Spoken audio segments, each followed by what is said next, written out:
ఊహించుకోండి, మన శరీరంలోకి ఒక సైన్యం ప్రవేశించి అందులో ఉన్న ప్రాణాంతక వ్యాధి కణాలను ఒక్కొక్కటిగా నాశనం చేస్తున్నట్లు పదే పదే మన కళ్ల ముందు దృశ్యాలుగా చూసుకుంటే నిజంగానే ఆ వ్యాధి నయమవుతుందా? వినడానికి ఏదో మ్యాజిక్ లాగా లేకపోతే ఒక సైన్స్ ఫిక్షన్ సినిమాలో సీన్ లాగా ఉంది కదా, కానీ ఇది కేవలం ఊహ కాదు. అవునండి, ఇది మెడికల్ హిస్టరీలో నిజంగా జరిగిన సంఘటన. అంటే ఒక క్యాన్సర్ రోగి తన శరీరంలోని తెల్ల రక్త కణాలు ఒక సైన్యంలాగా వెళ్లి ఆ క్యాన్సర్ కణాలపై దాడి చేసి నాశనం చేస్తున్నట్లు రోజుకు 100 సార్లు ఒక సినిమా దృశ్యంలో ఊహించుకునేవాడు. అలా తన మనసును వాడుకుని ఆ వ్యాధి నుంచి ఆయన కోలుకోవడం అప్పట్లో వైద్యులను సైతం ఆశ్చర్యపరిచింది. రైట్, ఇక్కడే అసలైన ఆసక్తి మొదలవుతుంది. అంటే సాధారణంగా మనం సానుకూల దృక్పథం లేదా పాజిటివ్ థింకింగ్ గురించి మాట్లాడుకున్నప్పుడు అదొక పైన చెప్పే ఉత్సాహభరితమైన మాటల్లాగా అనిపిస్తుంది. అవును, ఏదో మోటివేషనల్ కోట్స్ లాగా తీసుకుంటారు. ఎగ్జాక్ట్లీ, ఒక కష్టం వచ్చినప్పుడు గుడ్డిగా అంతా మంచి జరుగుతుంది అని సర్ది చెప్పుకోవడం అనుకుంటావు.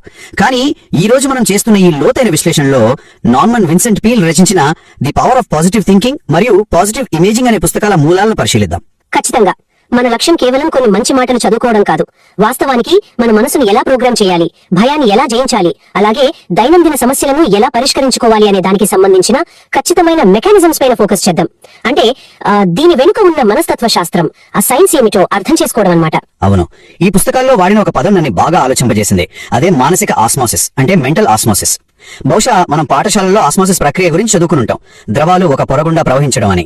కానీ మన ఆలోచనలు భౌతిక వాస్తవాలుగా మారడానికి ఇది ఎలా ఉపయోగపడుతుంది? ఈ పద్ధతులన్నీ ఏ పునాది మీద పనిచేస్తాయో ఆ మూల సూత్రం అదే ఇమేజింగ్. ఇమేజింగ్ అంటే మన చేతన మనస్సులో, అవును కాన్షియస్ మైండ్ లో కదా, అవును కాన్షియస్ మైండ్ లో ఒక లక్ష్యాన్ని అత్యంత స్పష్టంగా ఊహించుకోవడం అని అర్థమైంది. దీన్ని ఇంకొంచెం లోతుగా విశ్లేషిస్తే ఇక్కడ స్పష్టంగా అనేది అత్యంత కీలకమైన పదం అండి. మనం సాధారణంగా కోరికలు కోరుకుంటాం కదా, నేను ధనవంతుణ్ణి కావాలి లేదా నేను ఆరోగ్యంగా ఉండాలి అని. అవి అస్పష్టమైన కోరికలు. ఇమాజింగ్ అంటే అలా కాదు, ఒక హై డెఫినేషన్ సినిమా చూస్తున్నంత స్పష్టంగా మన కళ్ళ ముందు ఆ దృశ్యాన్ని సృష్టించుకోవడం, ఆ రంగులు, ఆ భావోద్వేగాలు అన్ని అందులో ఉండాలి. సరే, అలా స్పష్టంగా ఊహించుకున్నాం. దానివల్ల ఈ ఆస్మోసిస్ ఎలా జరుగుతుందంటారు? చూడండి, మన మెదడుకు ప్రధానంగా 2 భాగాలుంటాయి. ఒకటి మనం స్పృహతో ఆలోచించే చేతన మనసు, రెండవది ఎప్పుడు లోపల బ్యాక్గ్రౌండ్ లో పనిచేస్తూ ఉండే ఉపచేతన మనసు, అంటే సబ్ కాన్షియస్ మైండ్. ఈ ఉపచేతన మనసు ఒక యంత్రం లాంటిది. దానికి ఏది నిజమో, ఏది అబద్ధమో, ఏది ఊహ తార్కికంగా తెలీదు. వావ్, అంటే దానికి లాజిక్ తెలియదన్నమాట? ఖచ్చితంగా తెలీదు. మనం ఒక దృశ్యాన్ని పదే స్పష్టంగా చూపిస్తే ఆ మానసిక ఆస్మోసిస్ ప్రక్రియ ద్వారా ఆ దృశ్యం మెల్లగా ఆ ఉపచేతన మనసులోకి ఇంకిపోతుంది. ఒక్కసారి అది అక్కడికి చేరుకున్నాక దాన్ని నిజం చేయడానికి కావలసిన శారీరక మానసిక శక్తులను అది విడుదల చేయడం ప్రారంభిస్తుంది. ఇందాక మనం చెప్పుకున్న క్యాన్సర్ రోగి ఉదాహరణలో జరిగింది ఇదే. ఇది వింటుంటే నాకు భలే పోలిక గుర్తొస్తోంది. ఇది అచ్చం మన కారులో ఉండే నావిగేషన్ సిస్టమ్ లేదా జీపీఎస్ లాంటిదే కదా? అవును, పర్ఫెక్ట్ ఎగ్జాంపుల్. అంతే కదా, మనం వెళ్లాల్సిన గమ్యం తాలూకు ఖచ్చితమైన కోఆర్డినేట్స్ అందులో ఫీడ్ చేయకుండా కారు దానంతటదే మనల్ని సరైన చోటికి తీసుకెళ్లాలని మనం ఆశించలేము. మన మెదడు అనే జీపీఎస్ కు మనం ఇచ్చే ఖచ్చితమైన కోఆర్డినేట్స్ ఈ ఇమేజింగ్. జీపీఎస్ లో గమ్యాన్ని సెట్ చేసినట్లుగా ఒక లక్ష్యాన్ని ఇమాజింగ్ ద్వారా స్పష్టంగా ఫీడ్ చేసినప్పుడు మన కంటికి కనబడని అవకాశాలను, పరిష్కారాలను ఆ సిస్టమ్ పసిగట్టి మన ముందుకు తీసుకువస్తుంది. ఓహో, అంటే మన ఫోకస్ అంతా ఒకే చోట ఉంటుంది. ఎగ్జాక్ట్లీ.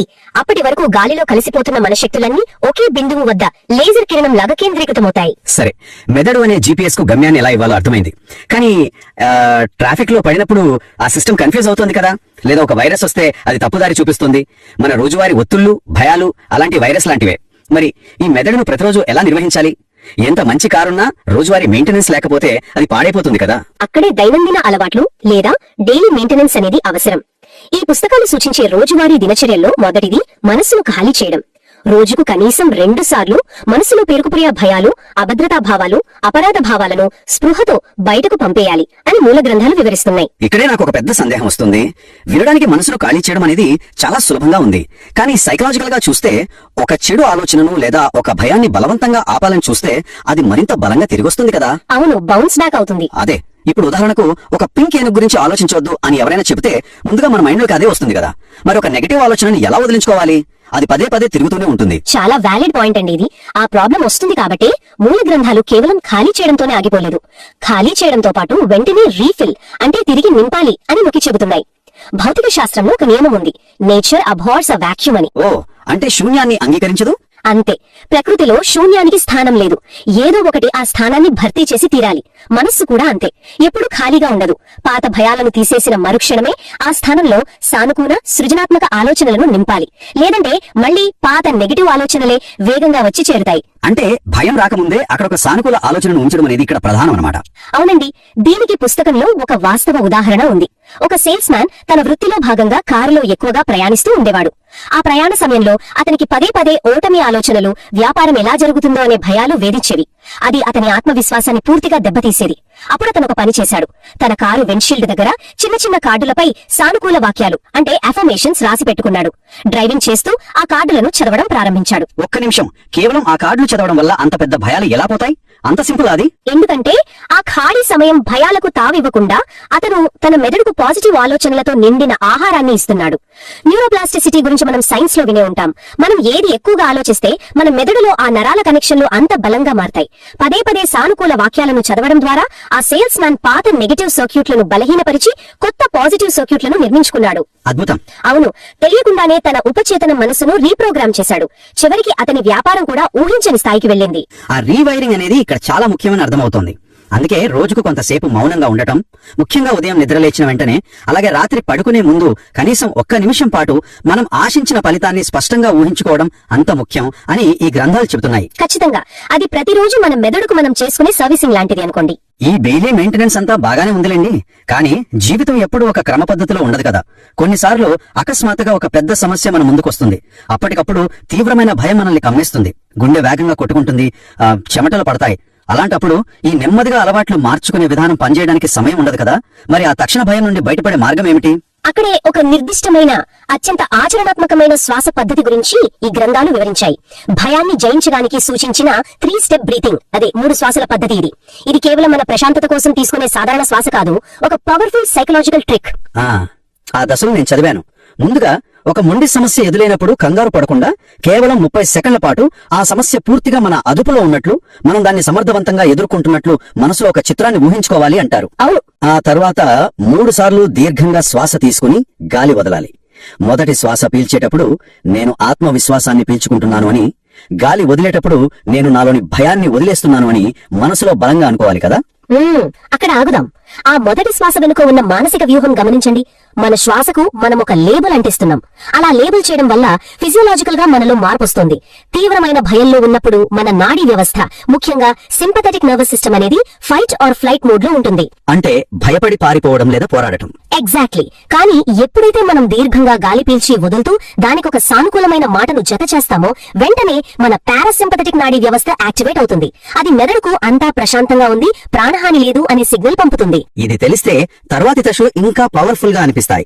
రెండవ శ్వాసలో నేను శక్తిని పీల్చుకుంటున్నాను అని, వదిలేటప్పుడు నేను బలహీనతను వదిలేస్తున్నాను అని భావించాలి. ఇక మూడవ శ్వాసలో నేను నా సమస్యపై విజయాన్ని పీల్చుకుంటున్నాను అని, వదిలేటప్పుడు నేను అపజయాన్ని వదిలేస్తున్నాను అని అనుకోవాలి. ఈ పద్ధతి భయంతో వణికిపోతున్న మనసును క్షణంలో స్థిరపరుస్తుంది అంటారు. అవునండి. ఇక్కడ ఇంకో ముఖ్యమైన కాన్సెప్ట్ కు మనం లింక్ చేయాలి.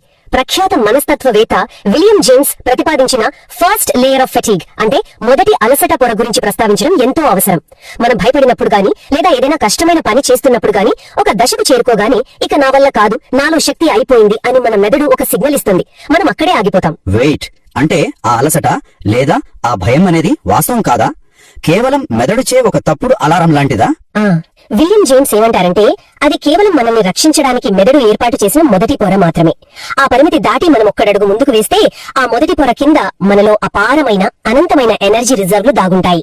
ఈ 3 శ్వాసల పద్ధతి ద్వారా మన భయాన్ని కంట్రోల్ చేసినప్పుడు ఆ మైండ్ బాడీ కనెక్షన్ ద్వారా మెదడు ప్రశాంతపడి ఆ మొదటి అలసట పొరను ఛేదిస్తుంది, లోపల దాగి ఉన్న ఆ అసలైన శక్తిని బయటకు తీసుకొస్తుంది. ఇది నిజంగా ఒక గొప్ప అవగాహన అండి. అంటే భయపడినప్పుడు మనం పారిపోవాల్సిన అవసరం లేదు, దాన్ని దాటుకుని లోపలున్న శక్తిని వాడుకోవాలి. సరే, శ్వాస ద్వారా తాత్కాలిక భయాన్ని జయించాం, అదొక ఫైర్ అలారం ఆఫ్ చేయడం లాంటిది. కానీ అసలు ఆ మంటని మార్పాలి అంటే, దైనందిన సమస్యలను శాశ్వతంగా ఎలా పరిష్కరించాలి? దానికి ఈ ఇమేజింగ్ ను ఆచరణలో పెట్టాలో ఒక అద్భుతమైన దశలవారీ విధానం, అంటే ఒక స్టెప్ బై స్టెప్ గైడ్ ఉంది కదా ఇందులో. అవును. సమస్యల పరిష్కారానికి ఇమేజింగ్ ను వాడటంలో మొదటి దశ లక్ష్యాన్ని ఒక కాగితం మీద రాసి పెట్టుకోవడం. రాయాలా? ఎందుకు రాయాలి? ఎందుకంటే రాయబడని లక్ష్యం కేవలం మెదడులో తిరిగే ఒక గందరగోళం మాత్రమే. దాన్ని భౌతికంగా ఒక కాగితంపై పెట్టినప్పుడు ఆ సమస్యను మన నుంచి వేరు చేసి చూసే అవకాశం దొరుకుతుంది. ఆ లక్ష్యానికి ఒక ఖచ్చితమైన తేదీ, అంటే డెడ్ లైన్ మరియు కొలమానాలు ఉండాలి. నేను బరువు తగ్గాలి అనుకోవడం కాదు, నేను 4 నెలల్లో 10 కిలోల బరువు తగ్గాలి అని ఒక చిన్న స్పష్టమైన వాక్యంలో రాయాలి. ఆ కాగితం కాపీలను రోజుకు కనీసం 3 సార్లు చూసే ప్రదేశాల్లో అతికించాలి. సూపర్. ఇక రెండవ దశ 1 మినిట్ రూల్. ప్రతిరోజు ఉదయం లేవగానే రాత్రి నిద్రపోయే ముందు ఖచ్చితంగా 1 నిమిషం పాటు ఆ లక్ష్యాన్ని సాధించినట్లు, ఆ విజయాన్ని ఆస్వాదిస్తున్నట్లు ఇమాజిన్ చేసుకోవాలి. 3వ దశ ఏంటంటే వైఫల్యాన్ని తోసిపుచ్చడం. మనసులో అపజయం అనే చిత్రం వస్తే దాన్ని వెంటనే నిర్దాక్షిణ్యంగా తీసివేయాలి. ఇక ఇందులో అత్యంత ముఖ్యమైన నా ఫేవరెట్ దశ ఏంటంటే 4వ దశ, సమస్యలను వదిలించుకోవడం. ముఖ్యంగా ప్రశాంతమైన నిద్ర కోసం ఇది చాలా అవసరం. రాత్రి పడుకునే ముందు మనకున్న ఆందోళనలన్నీ ఒక కాగితంపై రాసి ఆ తర్వాత దాన్ని నలిపేసి చెత్తబుట్టలో పారేయాలి. వినటానికి ఇదొక చిన్న పిల్లలాట్లాగా ఉంది కదా. కేవలం కాగితం నలిపి పారేస్తే సమస్య పోతుందా? ఇది భౌతికంగా సమస్యను మాయం చేయకపోవచ్చు, కానీ దీని వెనుక ఉన్న సైకాలజీ చాలా లోతైనది. మనం దీన్ని ఎక్స్టర్నలైజింగ్ కాగ్నిటివ్ లోడ్ అంటాం. అంటే మన మెదడులో ఉన్న భారాన్ని బయట పెట్టడం. రాత్రిపూట మన మెదడులోని అమిగ్డాలా అనే భాగం రేపటి సమస్యల గురించి ఆలోచించి భయపడుతూ ఉంటుంది. అదే నిద్ర పట్టనివ్వదు మనకు. అవును, ఆ భయాలన్నీ కాగితంపై రాసి దాన్ని విసిరేయడం అనే భౌతిక చర్య ద్వారా నా సమస్యలను నేను పక్కన పెట్టేశాను, ఇప్పుడు నేను సురక్షితంగా ఉన్నాను అనే ఒక బలమైన సిగ్నల్ ను మన కంటి ద్వారా మెదడుకు పంపుతాం. అప్పుడు ఆ అమిగ్డాలా ప్రశాంతపడుతుంది. దీనివల్ల డీప్ స్లీప్ వస్తుంది. మరుసటి రోజు ఉదయం రెట్టింపు ఉత్సాహంతో ఆ సమస్యలను ఎదుర్కోవడానికి మనం సిద్ధంగా ఉంటాం. ఆ వ్యూహం నిజంగా ఎంత ప్రభావవంతంగా ఉంటుందో చెప్పడానికి పుస్తకంలో ఆ 52 ఏళ్ల వయసున్న వ్యక్తి ఉదాహరణ నన్ను చాలా కదిలించింది. అవును, చాలా ఇన్స్పైరింగ్ స్టోరీ అది. అతను తన జీవితంలో అన్నీ కోల్పోయానని, వ్యాపారం దెబ్బతిందని, ఆర్థికంగా పూర్తిగా పతనమయ్యానని తీవ్రమైన నిరాశతో ఈ పద్ధతులను ఆశ్రయించాడు. తనకు ఏమీ మిగలలేదని అతను పదే పదే చెబుతుంటే దాన్ని మనస్తత్వ శాస్త్రంలో లాస్ అవర్షన్ అంటారనుకుంటా. సరిగ్గా చెప్పారు. లాస్ అవర్షన్ అంటే మనకు ఉన్న వాటి కంటే మనం కోల్పోయిన వాటి మీదే మెదడు ఎక్కువగా దృష్టి పెడుతుంది. అది ఒక రకమైన టన్నెల్ విజన్ ను సృష్టిస్తుంది. అంటే చుట్టూ ఉన్న మంచి ఏది కనిపించదు, కేవలం ఆ ఒక్క నష్టమే భూతద్దంలో కనిపిస్తుంది. ఆ టన్నెల్ విజన్ నుండి బయటపడటానికి అతను ఒక చిన్న కాగితం తీసుకుని తన దగ్గర మిగిలి ఉన్న అసలైన ఆస్తుల జాబితా రాయడం మొదలుపెట్టాడు.